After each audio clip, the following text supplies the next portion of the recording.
First of all, ladies and gentlemen, I have to thank the Father in heaven, God, for reaching us this far. I have to thank the people of the Republic of South Sudan who have endured all the pain over the past 16 months. I would also like to thank the SPLM in opposition for their visionary leadership. And I also have to thank the fighters who took up arms because of Salva Kiir's self-imposed war. And lastly, with tears, I have to thank and remember the massacred people, the people that were brutally massacred in Juba at the end of the 2013s. Because it was this incident of the nuer people getting massacred in Juba that caused us all this heartache. All this chaos that our country is witnessing today is because of the brutality shown by a person we trusted to lead our country, a person that we all called a president, then, not now, of course. Now, ladies and gentlemen, I have to make this brief and come to my point.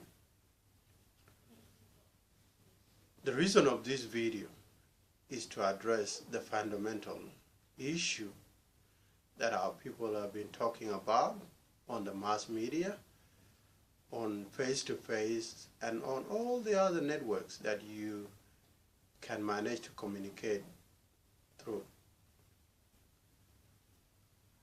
A lot of people are crying for peace, a lot of people are calling for peace, and a lot of people are voicing their concern for peace to come back to our country. Now my opinion is this: we all love peace, we all want peace, we all fought for peace, we all fought for an independent country to have peace, to live in peace. We all hope for a country where peace reigns from all directions and all corners. We all aspire to live in a country where only peace can guide us like a shining light.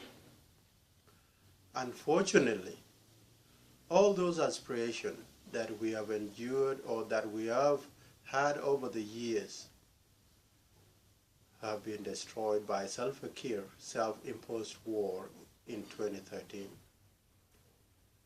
And that's why up to now we are nearing the end of May 2015, and we are still in war. All this did not just happen without a starting point. There has been a catalyst, and the catalyst is the regime in Juba. And now, if we all want peace, just like all the people that I know that are calling for peace, including myself, I've been campaigning more and more on social medias and right across the country, asking for peace. And how can we achieve that peace? How can we attain the peace that we all yearn for? Number one, before we have a long-lasting peace, Salva must accept his failures and apologize for putting our country into all this mess. Under that number one, Salva Kiir must apologize to the deceased of the Juba massacre. Juba must apologize, or Salva Kiir must apologize to the families, relatives, and friends of the people killed murdered under cold blood in Juba. Now, number 2, Salva Kiir must get rid of all the tribal leaders that he has surrounded himself with. People like Malongawan, whom he rushed into power just to fight one ethnic community. People like Changkuothnyatungong, who had no experience apart from being a militia in war back in the day when we were fighting the Juba, the Khartoum regime.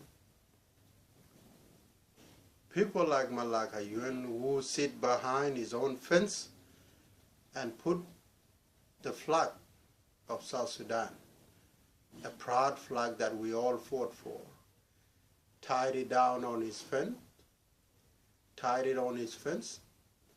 and every day sat down there pretending that he's in a public studio, that he's in a public arena, abusing and criticizing one tribe. These people must be getting rid of if we need a genuine peace. People like Makwelwet, whom we all know, that from the very first time we heard the war, he has been preaching only hatred and denial. How can we have peace if we have these people still linger in Juba? I think Salva Kiir must get rid of these people the same way he brought them in, if he is genuinely searching for peace. And there are a lot of people that I haven't mentioned names, but we all know them, and Salva Kiir knows them. So if Salva Kiir is serious about peace, my fellow countrymen, you must join me and you must support my voice in calling for Salva Kiir to get rid of these people if he is in need of peace. Number 3, Salva Kiir must withdraw or must tell us the timetable on how and when the Ugandan and all the other rebel forces that he brought into South Sudan land will leave. These groups must leave our country if we really need peace. How can a government that we call ours brought in people from foreign lands to come and fight his own brothers? I think if we are all serious, ladies and gentlemen, about peace, just like I am, then we must call for Salva Kiir to give us a timetable and a clear mandate on how these people will leave our South Sudan land. Number 4, in fact, Salva Kiir must stop using violence, and on the other side, pretending that he's a peace-loving president. As I talked to you last night, the Kiir regime attacked Malakal at between 11 to 12 midnight. And those attacks comes because Salva Kiir doesn't like peace. And here we are calling for peace when the president himself doesn't enjoy peace. Unfortunately, they attacked Malakal and they failed drastically. They have been repulsed and chased like there's no tomorrow. Are we serious about peace if Salva Kiir is still in power? I doubt it. For me, ladies and gentlemen, I am dreaming of a country whereby we can all coexist and live as brothers and sisters, regardless of our background. regardless of our religions, regardless of our race, and regardless of our families, and also that we know. I am dreaming to live in a country where highways can be built from Western Equatoria to Upper Nile, where highways and freeways can be built from Nasser or from Wulang and Pagak, going right across our vast nation, our vast land, to Western Baragazal, to Northern Baragazal, to Kwajok, and all those towns that we famously know. That is a country I want to live in. Unfortunately, how will we live in a country like that when we are led, or when we are being led by a president that he himself wants to just destroy and kill his own people on a daily basis? And don't push me to give example, because most of the examples are horrific. And Salva Kiir can stand today in front of a TV camera in Juba, in his own house, and deny the fact that nuer were massacred in Juba. Is this a president that we want to build this country? Is this a president that we all want to have in South Sudan? A president that can line you up on a tribal basis and kills you? I bet you that is not a president that I'm dreaming of. Number 5, as to how we can get peace back to South Sudan, is for Salva Kiir to remove his troops from all the areas that he recently captured from SPLM in opposition, remove his troops from all those areas, and let us go and deal only on the issue of peace. If we dearly need a peace that we know. If we also want peace, number 6, Salva Kiir must stop using money to buy people, especially, let me mention, the people that he pay money within the Nuer ethnics.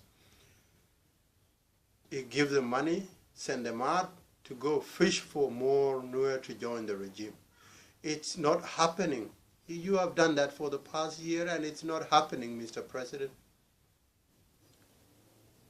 Stop it, because it's not happening. You are fueling more violence. Because if you send someone to me with money, I will take the money and probably, get rid of a person, and he would never return back to Juba. And I still got the money, because this money belongs to South Sudan land. They belong to our blood. So stop using South Sudanese money to bribe South Sudanese to go bring South Sudanese back to your regime. Your regime has failed, and we don't want to get back under it. We want you to go for good. Lastly, I love peace. I want my children one day to live in a country full of peace, in a country whereby I can live at night and sleep in Kwajok, and no one touches me just because I'm Nuer. I want my children to live in a country whereby they can go to Equatoria and be in school in Equatoria as long as they like, because that is their country, that is their land, that is their ancestral right to live in all part of South Sudan. And Salva Kiir want to segregate us and make us hate each other. So my call for peace is this: I love peace, and so do you.